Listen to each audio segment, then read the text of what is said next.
സ്കൂളിൽ നല്ല മാർക്സ് വാങ്ങുന്ന ആളുകൾ എത്ര ആൾക്കാരുണ്ട് ഈ വീഡിയോ കാണുന്നവർ?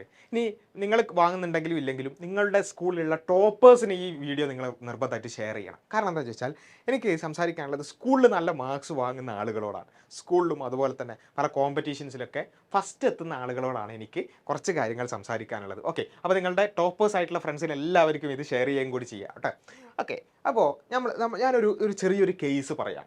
2 കളിയാണ്. ഓക്കെ. ഒരു കളി നിങ്ങളുടെ നിങ്ങളുടെ സ്കൂളിൻ്റെ മുമ്പിലുള്ള ഗ്രൗണ്ടിലോ അല്ലെങ്കിൽ നിങ്ങളുടെ വീടിൻ്റെ അടുത്തുള്ള ഫീൽഡിലൊക്കെ നടക്കുന്ന ഒരു ചെറിയൊരു കളി. ആ ഫുട്ബോൾ ആ ഫുട്ബോൾ മത്സരത്തിൽ ആ ഒരു ഫുട്ബോൾ മാച്ചിൽ നിങ്ങൾ എന്ത് ചെയ്യാണ്? 3 ഗോൾ അടിക്കുക. 3 ഗോൾ അടിക്കാൻ. ഓക്കെ. അപ്പോൾ നിങ്ങൾക്ക് ഭയങ്കര സന്തോഷമൊക്കെ ഉണ്ടാവും. തീർച്ചയായും നല്ല സന്തോഷമൊക്കെ ഉണ്ടാവണം. പക്ഷേ നിങ്ങൾ പറയാണ്, ഈ കളിയിൽ ഞാൻ 3 ഗോൾ അടിച്ചു. കഴിഞ്ഞ കളിയിൽ മെസ്സി 1 ഗോളേ അടിച്ചിട്ടുള്ളൂ. അപ്പം ഞാൻ മെസ്സിനെക്കാളും അടിപൊളിയാന്ന് പറഞ്ഞാൽ അങ്ങനെ ഉണ്ടാവും? അതെങ്ങനെയാണ്? നമ്മളെല്ലാവരും ചിരിക്കും അല്ലേ? കാരണം എന്താ? നമ്മൾ കളിച്ചത് ആരോടാ? നമ്മളെപ്പോലെയുള്ള വളരെ ചെറിയ അത്ര വലിയ പ്രൊഫഷണൽ കളിക്കാരൊന്നും അല്ലാത്ത ആളുകളോട് മത്സരിച്ചിട്ടാണ് നമ്മൾ 3 ഗോൾ നേടിയത് അല്ലേ? മെസ്സി കളിച്ചത് ആരോടാ? മെസ്സി കളിച്ച വലിയ വലിയ ലോകത്തുള്ള വലിയ പ്ലെയേഴ്സിനോട്, വലിയ ഡിഫൻഡർമാരെയൊക്കെ തകർത്ത് കളഞ്ഞ് വലിയ വലിയ ഗോളിമാരെയൊക്കെ അവരുടെ ഗോൾ വലയം ഇല്ലാതാക്കിക്കൊണ്ട് എന്ത് ചെയ്യാണ്? മെസ്സി 1 ഗോൾ അടിക്കുകയാണ്. ആ ഗോൾ അടിക്കുന്നത് ഭയങ്കര സംഭവമാണ്. നമ്മളടിച്ച 3 ഗോളും ഇതും കമ്പയർ ചെയ്യാൻ പറ്റുമോ? പറ്റൂല. കാരണം എന്തുകൊണ്ടാണ്? എന്തുകൊണ്ടാണ് നമുക്ക് കമ്പയർ ചെയ്യാൻ പറ്റാത്തത്? നമ്മൾ മത്സരിക്കുന്നത് നമ്മളെപ്പോലെയുള്ള വളരെ ലോ ലെവലിലുള്ള ആൾക്കാരോടാണ്. മെസ്സി മത്സരിക്കുന്നത് ഹൈ ലെവലിലുള്ള ആളുകളോടാണ്. ഇപ്പോൾ മെസ്സി എങ്ങാനും നമ്മുടെ സ്കൂൾ ഗ്രൗണ്ടിൽ വന്നിട്ട് മത്സരിച്ചിട്ടുണ്ടെങ്കിൽ എന്തായിരിക്കും അവസ്ഥ? പിന്നെ 1000:1 എന്നൊക്കെ ആയിരിക്കും അല്ലേ ഗോളിൻ്റെ ഒരു അവസ്ഥ അല്ലേ? ഒരു മെസ്സി ചിലപ്പോൾ 100 ഗോൾ അടിക്കുന്നുണ്ടാവും. ഒരു 10 മിനിറ്റ് കൊണ്ട് 100 ഗോൾ അടിക്കുന്നുണ്ടാവും. അപ്പോൾ അത്രയും. അപ്പോൾ അതിൻ്റെ അർത്ഥം എന്താണെന്ന് ചോദിച്ചാൽ നമ്മൾ ആരോടാണ് മത്സരിക്കുന്നത് നമ്മൾ അറിയണം അല്ലേ? നമ്മൾ ഈ സാധാരണ നമ്മുടെ പോലെയുള്ള കുട്ടികളോട് മത്സരിച്ചിട്ട് നമ്മൾ 3 ഗോൾ നേടുന്നതും മെസ്സി വലിയ കളിക്കാരോട് മത്സരിച്ചിട്ട് 1 ഗോൾ നേടുന്നതും തമ്മിൽ നല്ല വ്യത്യാസമുണ്ട്.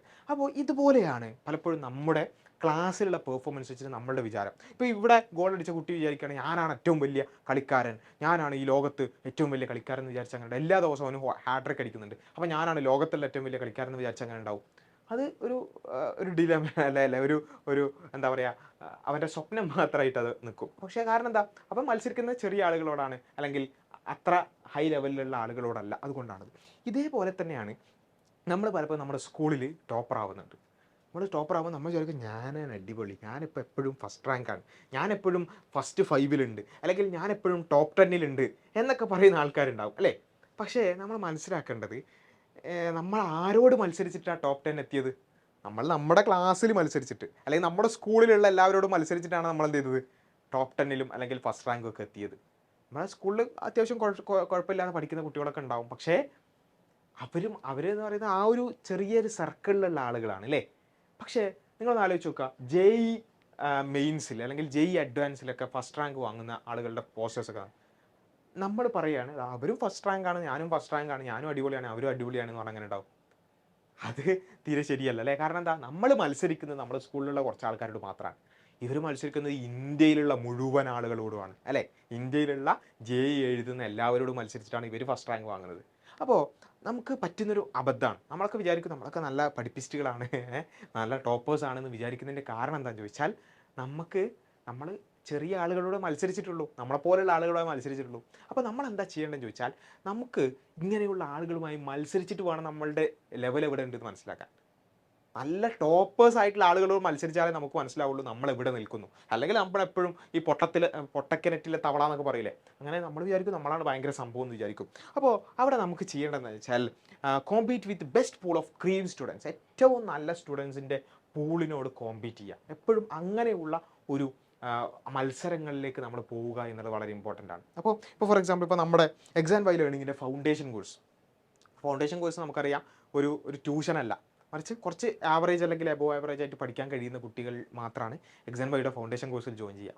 അപ്പോൾ അവിടെ ഉള്ളത് എന്താണെന്ന് ചോദിച്ചാൽ, ഓൾറെഡി സ്കൂളിലൊക്കെ അത്യാവശ്യം മാർക്കൊക്കെ ഉള്ള, എന്നാൽ അതിനേക്കാളും വലുതാണ് അല്ലേ, മെഡിക്കൽ എൻട്രൻസോ എഞ്ചിനീയറിംഗ് എൻട്രൻസോ അതുപോലെയുള്ള വലിയ വലിയ സ്ഥാപനങ്ങളിലേക്ക് എത്താനുള്ള എൻട്രൻസുകളൊക്കെ എഴുതാൻ താല്പര്യമുള്ള, അങ്ങനെ കഴിവുള്ള കുട്ടികളാണ് എക്സാം വൈയിലുള്ളത്. അപ്പോൾ എക്സാം വൈ ലേണിങ്ങിൽ നമ്മൾ നടത്തുന്ന എക്സാംസിൽ സ്കൂൾ ടോപ്പറായിട്ടുള്ള ആളുകളൊക്കെ ചിലപ്പം 30 റാങ്കും 40 റാങ്കും 50 റാങ്കും ചിലപ്പോൾ 100 റാങ്കൊക്കെ ഉണ്ടാവും. അപ്പോൾ അവർ മനസ്സിലാവുന്നത് സ്കൂളിൽ ആ കോമ്പറ്റീഷൻ പോരാത്തതുകൊണ്ടാണ്. നമ്മൾ സ്കൂൾ ഗ്രൗണ്ടിൽ കളിക്കുന്നതും മെസ്സി കളിക്കുന്നതും തമ്മിലുള്ള വ്യത്യാസം പറഞ്ഞിട്ടില്ലേ? അപ്പോൾ അതേപോലെ നമുക്ക് എന്ത് ചെയ്യുക, അങ്ങനെയുള്ള കുട്ടികളോട് മത്സരിക്കുമ്പോഴാണ്, ഏറ്റവും നല്ല കുട്ടികളോട് മത്സരിക്കുമ്പോഴാണ് നമുക്ക് എന്ത് ചെയ്യാൻ പറ്റുക, നമ്മുടെ ലെവൽ മനസ്സിലാക്കാൻ നമുക്ക് ഇമ്പ്രൂവ് ചെയ്യാനുള്ളൊരു സ്കോപ്പ് ഉണ്ടാവുക. അല്ലെങ്കിൽ നമ്മളെപ്പം വിചാരിക്കും നമ്മൾ ടോപ്പറാന്ന് വിചാരിച്ച് നമ്മളവിടെ ഇരിക്കും. അല്ലെങ്കിലോ ഇങ്ങനെയുള്ള നല്ല കുട്ടികളുമായി മത്സരിച്ച് നമ്മൾ കുറച്ച് പിന്നോട്ട് പോയാലും നമുക്ക് മനസ്സിലാവും, ഞാൻ കുറച്ചും കൂടിയൊക്കെ പഠിക്കാനുണ്ട്, കുറച്ചും കൂടിയൊക്കെ ഒരു അഡ്വാൻസ് ചെയ്യാനുണ്ടെന്ന് മനസ്സിലാക്കി നമ്മൾ എന്ത് ചെയ്യും, വീണ്ടും വീണ്ടും ഇമ്പ്രൂവ് ചെയ്തുകൊണ്ടിരിക്കും.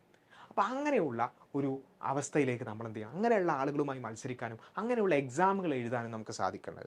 അപ്പോൾ അവിടെയാണ് ഈ സ്കോളർഷിപ്പ് എക്സാംസ് ഒക്കെ വളരെ ഇമ്പോർട്ടൻ്റ് ആകുന്നത്. ഇപ്പോൾ നമുക്ക് ഈ ഇനി അടുത്തതായി വരുന്ന XCT എക്സാം, അതിനെക്കുറിച്ച് കൂടി ഒന്ന് പരിചയപ്പെടുത്താമെന്ന് വെച്ചാൽ, അപ്പോൾ XCT എക്സാം ഇതുപോലുള്ളൊരു എക്സാമാണ്. നിങ്ങൾക്ക് വേണമെങ്കിൽ എന്ത് ചെയ്യാം, കംപ്ലീറ്റ്ലി ഫ്രീ ആയിക്കൊണ്ട് എഴുതാൻ പറ്റുന്ന എക്സാം ആയതുകൊണ്ടാണ് അത് പരിചയപ്പെടുന്നത്. ഓൺലൈനായിട്ടാണ്, നിങ്ങളുടെ വീട്ടിൽ നിന്ന് തന്നെ എഴുതാം. പക്ഷേ അവിടെ നിങ്ങൾ മത്സരിക്കുന്നത് നിങ്ങളുടെ സ്കൂളിലുള്ള ആളുകളോട് മാത്രമല്ല, മറിച്ച് നിങ്ങൾ കേരളത്തിലുള്ള മലയാളികളായിട്ടുള്ള ഒരുപാട് കുട്ടികളോടാണ് XCT എക്സാം എഴുതുമ്പോൾ നിങ്ങൾ മത്സരിക്കുന്നത്. അപ്പോൾ അതിൽ സയൻസും മാത്സും ആണ് ചോദിക്കുക, ഒരു ഓൺലൈൻ എക്സാമാണ്. അപ്പോൾ അതിൽ നിങ്ങൾ അറ്റൻഡ് ചെയ്താൽ നിങ്ങൾക്ക് മനസ്സിലാവും അതിൻ്റെ റിസൾട്ട് വരുമ്പോൾ നിങ്ങൾ എത്രത്തോളം ചിലപ്പോൾ നന്നായി പഠിക്കുന്നുണ്ടാവും. അപ്പോൾ നിങ്ങൾക്ക് എന്ത് ചെയ്യാൻ പറ്റും, നമ്മുടെ ഫൗണ്ടേഷൻ കോഴ്സിലൊക്കെ ജോയിൻ ചെയ്ത് നല്ല രൂപത്തിൽ അത് ഇമ്പ്രൂവ് ചെയ്യാൻ സാധിക്കും. ഇനി കുറച്ച് പിന്നോട്ടാണെങ്കിലും നിങ്ങൾക്ക് എന്ത് ചെയ്യാൻ പറ്റും, അത് ഇമ്പ്രൂവ് ചെയ്യാനുള്ളൊരു സ്കോപ്പ് നിങ്ങൾക്ക് കണ്ടെത്താൻ സാധിക്കും. അപ്പോൾ ഇതുപോലുള്ള XCT പോലെയുള്ള എക്സാമുകളിലേക്ക് നിങ്ങൾ എന്ത് ചെയ്യുക, എഴുതാൻ ശ്രമിക്കുക. അത്തരം എക്സാമിന് രജിസ്റ്റർ ചെയ്തുകൊണ്ട് നിങ്ങൾ എവിടെ നിൽക്കുന്നു, where are you now, അല്ലേ, നിങ്ങളുടെ പൊസിഷൻ എവിടെയാണ് എന്നുള്ളത് നിങ്ങൾ മനസ്സിലാക്കുക. അതിനനുസരിച്ച് ഇമ്പ്രൂവ് ചെയ്യുക എന്നുള്ളത് വളരെ ഇമ്പോർട്ടൻ്റ് ആണ്. അപ്പോൾ XCT എക്സാമിന് നിങ്ങൾ ഇതുവരെ രജിസ്റ്റർ ചെയ്തിട്ടില്ല എന്നുണ്ടെങ്കിൽ നിങ്ങൾ രജിസ്റ്റർ ചെയ്യുക. താഴെ അതിൻ്റെ ലിങ്കും അതുപോലെ തന്നെ അതുമായി ബന്ധപ്പെട്ടുകൊണ്ട് അന്വേഷിക്കാനുള്ള ഫോൺ നമ്പറൊക്കെ ഈ വീഡിയോയുടെ താഴെ നിങ്ങൾക്ക് അവൈലബിൾ ആണ്, ഡിസ്ക്രിപ്ഷൻ ബോക്സിൽ അവൈലബിൾ ആണ്. അത് വഴി നിങ്ങൾ എന്ത് ചെയ്യുക, XCT എക്സാമിന് രജിസ്റ്റർ ചെയ്യുക. ഓൺലൈനായി കംപ്ലീറ്റ്ലി ഫ്രീ ആയിക്കൊണ്ട് നിങ്ങൾക്ക് എക്സാം എഴുതാൻ സാധിക്കും.